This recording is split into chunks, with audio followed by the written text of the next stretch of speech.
All right, sports fans, how's everybody out there doing? William Martin coming at you one more time here on YouTube with another edition of the 300 Pounds of Sports Knowledge Podcast. Now, 2 years ago, Mike Brown was brought in to be the head coach of the Sacramento Kings as one of the NBA's most notorious losers, was aiming for some respectability. Okay. And in Brown's first year with the Kings, he did give them that respectability as Sacramento won 48 games. And in doing so, they made the postseason for the first time in 17 years. Now, the Kings would win 46 games last year, which was good enough for them to make the play-in tournament, but they were done in by injuries coming down the stretch of the season, and of course, it carried over into the play-in tournament, and thus they fell short of making the postseason once again. Now, however, hope would spring eternal for the Kings this past summer following the acquisition of swingman DeMar DeRozan from the Chicago Bulls. But unfortunately for the Kings, adding DeRozan to the mix has not gone as planned. And surprisingly, last week, Mike Brown was let go as the head coach of the Kings. The Kings got off to a slow start this season. They were 13 and 18 before Brown was fired last week. Now, of course, they're 13 and 19. They lost their first game under interim coach, head coach Doug Christie to the Lakers, but nonetheless, the Kings have been an underachieving team this year. For me, you ask yourself, what is the make of this slow start by the Kings? One thing for me is DeRozan a good fit for this team? And right now, I'm going to say no because I look at DeMar DeRozan. He's not going to be a guy that comes off the bench for you. Um, he's a guy that needs the ball in his hands. He's an ISO guy. The Kings are more about getting up and down the floor. They are more about that ball movement, you name it. And prior to Brown getting fired, we even saw them, put Malik Monk in the starting lineup. And at the end of the day, Malik Monk is so vital for the Kings coming off of their bench. So to me, I think when it's all said and done, the Kings have still been searching for an identity so far in this NBA season. And guess what? They haven't found it yet. But nonetheless, the Sacramento Kings continue to be a badly run organization. And this is something that enough people are not talking about. You look at it right now. Since Rick Adelman was and the Kings parted ways in 2006, okay? And just to give you an idea of what Adelman did for the Kings. Adelman was the Kings head coach for 8 years. Okay. And in each of those years, Sacramento made the playoffs, including getting to the Western Conference Finals back in 2002. And of course, that year, the Kings had one of their best seasons in franchise history. They won 61 games in the regular season. But nonetheless, once Adelman was let go, okay, Sacramento has now gone through 12 head coaches. And of course, Doug Christie is now the 13th. And in that time, none of those head coaches lasted more than 3 years. And like we always talk about, regardless of the sport, you cannot have turnover consistently with head coaches, general managers, you name it. It's bad for business. And, the Kings have made bad personnel decisions. And I think, in my opinion, this is another one right here. I think this is something under the category of, making a move just for the sake of making a move. I mean, you mean in Mike Brown's first 2 years in Sacramento, this team won 94 games. Okay. They got to the playoffs back in 2023. They, to me, were done in by the De'Aaron Fox injury. That's why the Golden State Warriors were able to come back and win that series. And then, of course, this team was done in by injuries coming down the stretch of last season. That's why they fell out of the top six. That's why they fell into the play-in tournament. And that's why they simply did not have the arsenal to go out there and advance to get to the postseason. I think, again, this falls into the lap of ownership. And I think this was a bad move.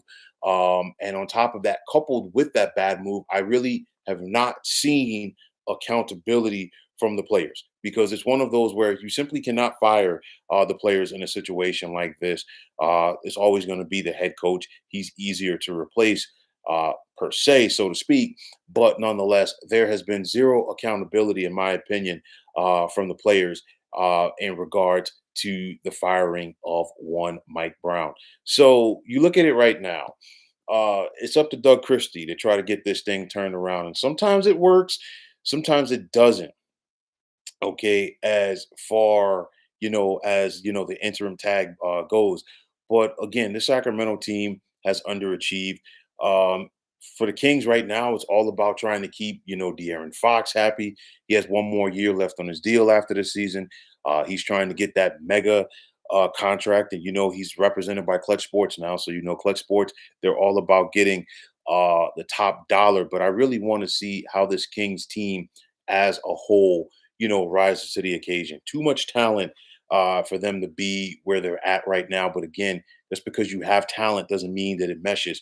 This team, to me, in my opinion, meshed better prior to DeMar DeRozan. And I think, it's one of those, it sounded great on paper when the deal was done over the summer, but it has simply not worked out for the Kings. And then, of course, getting back to Mike Brown, you know, not finding out that you're fired, finding out that you're fired, not even face to face. Current Denver Nuggets head coach Michael Malone, once upon a time, was in Brown's shoes when he was the head coach of the Kings and got fired in a similar way. And he did not hide his emotions as far as letting everyone know how he felt following the departure of Mike Brown and following the tone with how Sacramento did it. Again, it's a bad look for the Kings, but at the end of the day, we shouldn't be surprised because again, this is what bad organizations do.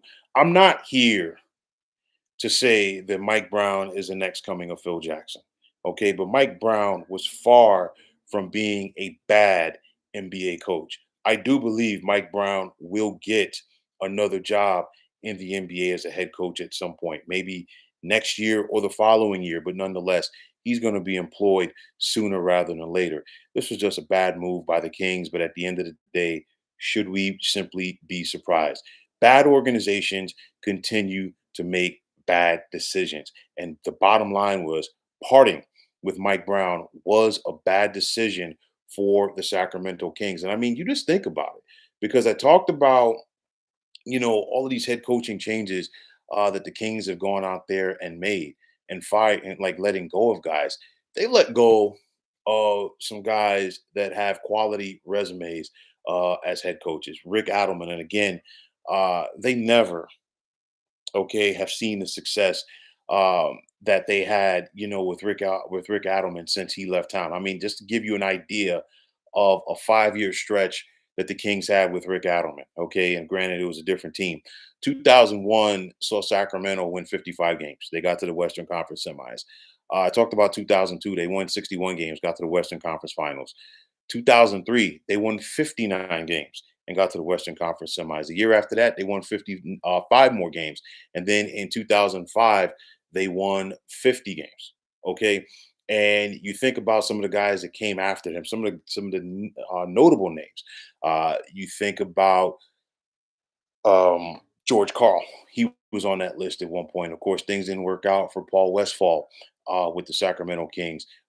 Dave Jorger, who did have some success with the Memphis Grizzlies, and I can go on and on and on. But like I said before, bad organizations and bad franchises go out there and make bad decisions. And like I said before, and I will continue to say, the Sacramento Kings parting with Mike Brown simply falls under the category of a bad decision. But folks, that is going to wrap it up. And as always, I want to take this time out to thank each and every one of you for tuning into the 300 Pounds of Sports Knowledge podcast here on YouTube. I want to take this time out to thank all of you fine folks out there for tuning in. And if you have not already, please feel free to subscribe to this channel. Now, if you're on the X, formerly known as Twitter, please feel free to follow me at 300 Pounds of Sports. And like I always say, if you follow me, it will be my pleasure to follow you right back.